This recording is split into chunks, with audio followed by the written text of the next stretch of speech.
Talent was never the problem. What happened next? Let's dive in. Donald Young. Just imagine, the next American superstar, junior world number 1, Inch 2005, Australian Open boys champion at 15, followed by a junior Wimbledon title in 2007. Crowds compared him to Agassi and Roddick, and he carried that pressure into his pro debut in 2004. Donald Young turned pro at just 15. He played the US Open main draw for 14 consecutive years, 2005 to 2018, and reached the 4th round in 2011 and again in 2015.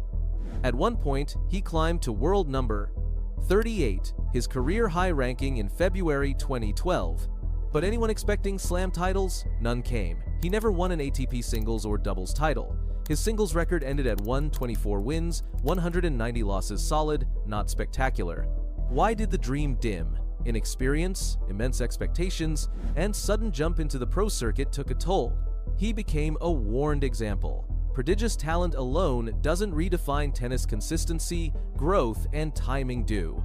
Still, Young stayed long by 2025. He was playing mixed doubles finals at the US Open, mentoring young Americans like Taylor Townsend, offering wisdom born from what went wrong. Jelena Dokic. At just 16, Jelena Dokic electrifies the world by upsetting world number 1, Martina Hingis at Wimbledon as a qualifier, a raw display of fearless talent. By 2002, she's world number 4, Wimbledon semi-finalist, Olympic quarterfinalist, and seen as Australia's next superstar. Yet behind the powerful forehands lay a nightmare. Her father coach, Damir, allegedly beat her unconscious, whipped her with a belt, spat in her face, even kicked her so hard she lost consciousness just days before the US Open. Everything she achieved came with fear-driven pressure. When she broke away from him in 2002, her tennis crumbled. She endured career fluctuations, mental collapse, and inconsistent results. In 2017, her memoir, Unbreakable, laid bare the abuse she endured, sparking global empathy and making her a mental health advocacy voice. Dokic transformed from a prodigy into a survivor, a reminder that sometimes the fiercest battles are fought off-court. Grigor Dimitrov. Grigor Dimitrov burst onto the scene as one of the most stylish talents of his generation, juniors world number 1, winner of the 2008 Wimbledon and US Open boys singles, and nicknamed Baby Federer for his fluid all-court game and elegant one-handed backhand. On tour, he reached world number 3, defended his game with flair, and captured the biggest title of his career at the 2017 ATP Finals. But the Grand Slams? Despite semi-final runs at 3 majors including Wimbledon 2014, the Australian Open 2017, and the US Open 2019, the elusive major final never materialized. Longevity became his hallmark. His streak of consecutive Grand Slam appearances lasted an impressive 58 tournaments, ending only when injury forced him to sit out the 2025 US Open. Even in his 30 seconds, he continues to chase that rare slam breakthrough, but years competing in the golden era dominated by Federer, Nadal, and Djokovic highlight a career where brilliance seldom met ultimate glory. Nicole Vaidisova. By age 17, Nicole Vaidisova had soared Wimbledon quarterfinal in 2007, semi-finals at French 2006, and Australian Open 2007, and a career-high ranking of world number 7 inches May 2007. Known for a booming serve, flat ground strokes, and fearless aggression, she racked up 6 WTA titles before most kids even finished high school. Then, burnout hit. By 2010, ranked a distant number 177, she shockingly announced her retirement at just 20, citing lack of interest in tennis and stepped away from the game entirely. A brief comeback in 2014 offered hope. She even won a main draw match as a wild card, but injuries and waning mindset led to a second and final retirement in 2016. Nicole's narrative isn't about scandal or substance, it's about how early fame can burn you out fast. She showed the world she had the tools to headline slam finals, but the hardest opponent she ever faced was her own love for the sport. Ernests Gulbis. Ernests Gulbis had all the ingredients. Powerful serves clocked in the 130-140 miles per hour range, a venomous backhand, and a game built for the highlight reel. In 2014, he electrified Roland Garros, defeating Roger Federer, Tomas Berdych, and storming to his first Grand Slam semi-final. His efforts catapulted him to world number 10, making him Latvia's only male top 10 ATP player. But for all the fireworks, stability eluded him. His game danced on a knife-edge, brilliant, aggressive brilliance marred by epic inconsistency. Tournaments ended with strings of unforced errors at key moments, double faults under pressure, and nerves unraveled when it counted most. Though he claimed 6 ATP titles, he never moved past the slam semis, his talent chained by erratic execution. Gulbis remains one of the sport's most polarizing enigmas, lightning in a bottle that stalled before the glass ceiling. Gael Monfils. Gael Monfils bursts onto the scene like a human highlight reel, superhuman athleticism, gravity-defying slides, and viral-worthy volleys. As a junior, he wins singles titles at the Australian Open, French Open, and Wimbledon in 2004, then turns pro in 2005 as ATP Newcomer of the Year. He climbs steadily, peaking at world number 6 inches November 2016 and earning a career total exceeding $24 million in prize money. He wins 13 ATP singles titles, masters consistency by making at least one final every year from 2005 to 2023, and becomes the oldest ATP champion in nearly 50 years, winning Auckland at age 38. At Roland Garros 2025, he delivers a dramatic comeback to reach 40 match wins, matching Yannick Noah's record for French laurels. Still, no Grand Slam final ever came his way. 2 major semi-final runs, French Open 2008, US Open 2016, hint at potential, but injuries and peaks that never quite aligned stopped him short. Monfils' career exemplifies electrifying brilliance without the ultimate crown, a prodigy whose longevity and flair kept the party going, even as slam glory eluded him. Anna Kournikova. At the end of the 90 seconds, Anna Kournikova wasn't just a tennis player, she was a global brand, making her name one of Google's top search terms. She reached world number 8 inches singles by 2000, with a memorable Wimbledon semifinal run in 1997. Yet she never lifted a singles trophy despite playing 80 main draw singles WTA matches. She left without a title. Anna's real strength lay in doubles. She held world number plan. 1-inch doubles, clinched 16 WTA doubles titles, including Australian Open wins in 1999 and 2002, often partnering with Martina Hingis. Injuries derailed her singles ambitions and forced her retirement at just 21 due to chronic back and spinal problems, including a herniated disc. Off-court, she was earning millions, routinely featured in fashion magazines, sports betting swings, and even inspired a cocktail and video game, but titles remained elusive. Anna's story is a lesson. Fame and potential don't guarantee trophies. Sometimes, heat can overshadow substance even in a sport built on achievements. Hyeon Chung. In early 2018, Hyeon Chung exploded onto the global tennis scene. At the Australian Open, the then number 58 ranked South Korean beat world number 4 Alexander Zverev, then stunned Novak Djokovic in straight sets, becoming the first player since 2010 to do so at Melbourne Park and the first Korean man to reach a Grand Slam semi-final. His fearless baseline game, composure beyond his 21 years, and a ranking jump to number 19 made the world sit up and take notice. But just as quickly, his breakthrough crumbled. He struggled with recurring injuries, abdominal strains in 2016, debilitating foot blisters and ankle pain during that 2018 run, and a stubborn back injury post-2019 Roland Garros. These setbacks forced him off the tour entirely after the 2020 French Open. By 2025, despite rare appearances like a doubles return in Seoul in 2022, Chung remains largely absent from singles. His legacy isn't one of legend, but of what could have been. Raw talent, historic wins, all cut short by a fragile body. Ryan Harrison. Hype followed Ryan Harrison everywhere. Aged just 16, he broke into the top 10 of junior rankings and even won an ATP match, one of the youngest Americans to do so. He turned pro in 2007, and in 2011, he rose to the top 100 after beating future stars and competing valiantly in big events. By 2017, he captured his first ATP singles title at Memphis, surged into the top 40, and clinched a French Open doubles crown. His doubles ranking climbed as high as number 16. Prize money and success, they were there. But singles consistency remained elusive. He lost early in most Grand Slams, and despite flashes of brilliance, his career never took the leap fans hoped. In 2024, he retired due to health concerns, closing the chapter on a story full of early promise, fleeting peaks, and unmet expectations. Harrison's journey reminds us, early success isn't always enough to sustain a career. Sorana Cirstea. Growing up in Bucharest, Sorana Cirstea turned pro in 2006. A fellow junior top 10 player, she swiftly climbed the ranks. By August 2013, she reached her career-high ranking at number 21, thanks to breakout runs like her final at the Rogers Cup and a quarterfinal at Roland Garros.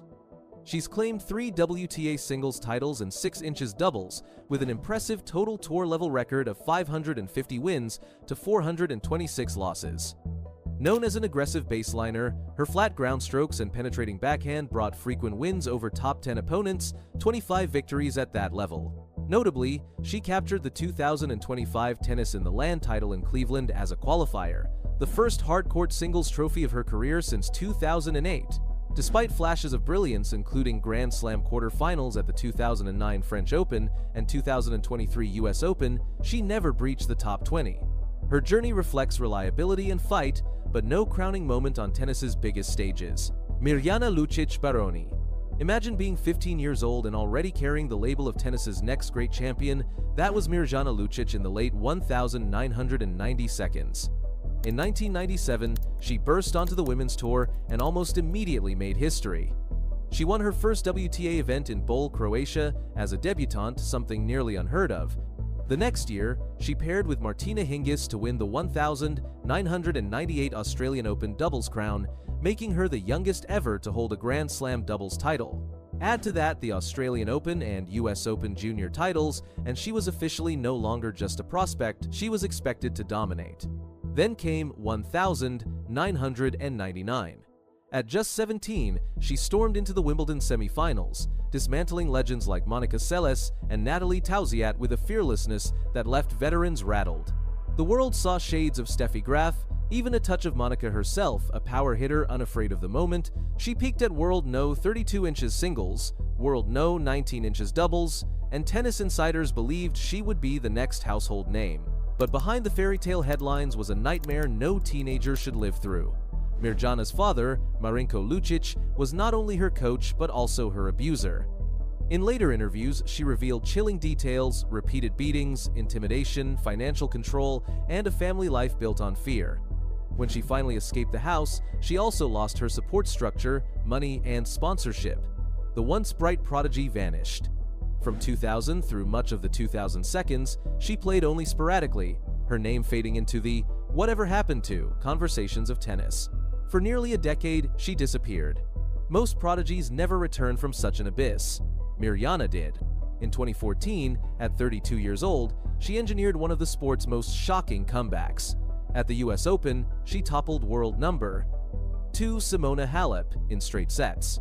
A week later, she defeated Venus Williams in the final at Quebec City, capturing her first singles title in 16 years, the longest gap between titles in WTA history. Even for tennis historians, it was a jaw-dropping achievement. But she wasn't finished. In 2017, at 34, she staged her masterpiece, a semi-final run at the Australian Open, taking out Karolina Pliskova along the way. For the first time since her teens, she cracked back into the world's top 20. The tears that poured from her after those matches weren't just about victory, they were about survival. Her record, 2 WTA singles titles, 4 doubles titles, a slam semifinal nearly 2 decades apart doesn't scream Hall of Fame. But numbers don't capture what she endured. Mirjana Lucic-Baroni isn't remembered as a prodigy lost. She's remembered as proof that resilience can outshine even the darkest past. Mario Ancic. Croatia's Mario Ancic seemed destined for greatness in the early 2000 seconds. A gifted serve and volley talent, he stunned 2002 Wimbledon by defeating 7th-seeded Roger Federer in his major debut and later reached the semifinals there in 2004. At his peak, he cracked the top 10, reaching a career-high world number 7 inches July 2006, while also helping Croatia win the Davis Cup and claiming an Olympic bronze medal in doubles in Athens. But illness derailed everything. In 2007, mononucleosis hit him hard, causing him to miss countless tournaments and plummet down the rankings. Persistent illness and back issues forced a premature retirement in February 2011 at age 26. At his farewell press conference, he poignantly reflected, "My heart wanted, but my body couldn't." Ancic then pivoted to law, completing his degree and later building a career on Wall Street, a second act born from unfulfilled tennis potential. His story underscores how, sometimes, the body becomes the greatest opponent. Caroline Garcia. Caroline Garcia began as France's brightest hope, reaching junior semifinals at All Slams in 2011 and the US Open final, climbing to Junior World number 5. Turning pro in 2011, she steadily progressed, cracking the top 100 by 2013 and winning her first WTA singles title in Bogota in 2014. She broke into the elite, reaching a career-high singles ranking of world number 4, and matched that again in 2022 after winning the WTA finals. Her trophy cabinet includes 11 WTA singles titles, 3 significant WTA 1000 wins, Wuhan and Beijing in 2017, Cincinnati in 2022, and 2 Grand Slam doubles titles at the French Open. But for all her triumphs, she never won a singles Grand Slam and was inconsistent at the slams. In 2024, she ended her season early, citing anxiety, panic attacks, and mental fatigue as part of a broader burnout. Despite stepping back, she already has a new chapter waiting, accepted into Harvard Business School while still preparing a comeback, showing resilience beyond tennis. Her story is one of dual brilliance and emotional burden, a reminder that talent isn't always enough without inner balance. Bernard Tomic. Bernard Tomic exploded onto the scene as a boy with oversized goals, winning junior Grand Slams, climbing to number 2 inches, the junior rankings, and turning pro at just 15. By 2016, he reached world number 17, clinched 4 ATP titles, and earned over $6.5 million in prize money.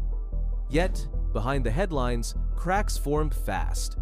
Tomic's talent was glaring flashes of brilliance mixed with bizarre interviews, withdrawals, and rants that overshadowed his potential. He called tournaments boring, claimed tennis was 50% effort, and even admitted he played for money, not love. These confessions led to heavy fines, sponsor departures, and intense scrutiny. By 2022, Tomic had tumbled to number 825 globally.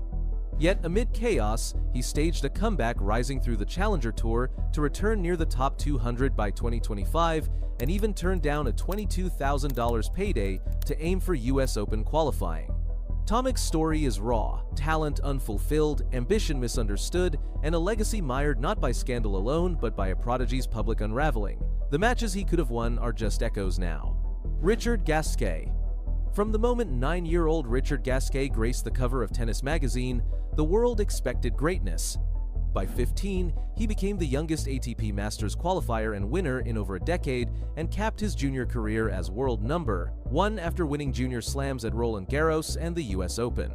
Gasquet's pro journey was decorated: 16 ATP singles titles, over 610 match wins, peak ranking of number 7, and semi-final showings at Wimbledon 2007, 2015, and the US Open 2013. His single-handed backhand became legendary, a work of art on court. Yet one trophy eluded him: a Grand Slam. Time and again, he was halted by the sport's elite: Federer, Nadal, Djokovic, each blocking his path forward. Despite longevity and elegance, he never became the slam winner fans believed he would. Gasquet opted to bow out at Roland Garros 2025, ending one of tennis's most graceful careers. For years, he was less about results, more about beauty, brilliance, and being the tennis artist who fell just shy of the ultimate prize. CiCi Bellis. At just 15 years old during the 2014 US Open, CiCi Bellis exploded into our screens, qualifying for the main draw and stunning 12th seed Dominika Cibulkova as the youngest American to win a match in nearly 3 decades. The crowd stormed into sideline seats to catch a glimpse of this fearless teenager making history. She climbed as high as world number 35. Her savvy game and steely composure promising a shining future. But the physical demands of pro tennis soon caught up with her. Between 2018 and 2019, Bellis endured 5 surgeries, including a terrifying wrist reconstruction that nearly ended her athletic mobility. She missed nearly 2 full years of competition, her body quietly unraveling. Rather than break, she redirected. CiCi completed a marketing degree, launched a venture capital firm focused on sport and health tech, and raised $12 million to fund startups. At just 25, she stepped away from pro tennis, but on her terms, shaping a new legacy beyond the baseline. CiCi's story isn't about what she didn't win, it's about what she became beyond the court. And that's just the beginning, so many more stories still waiting. Don't miss out. Hit subscribe, drop a like if you enjoyed this dive, and check the next video on screen for more hidden tennis history.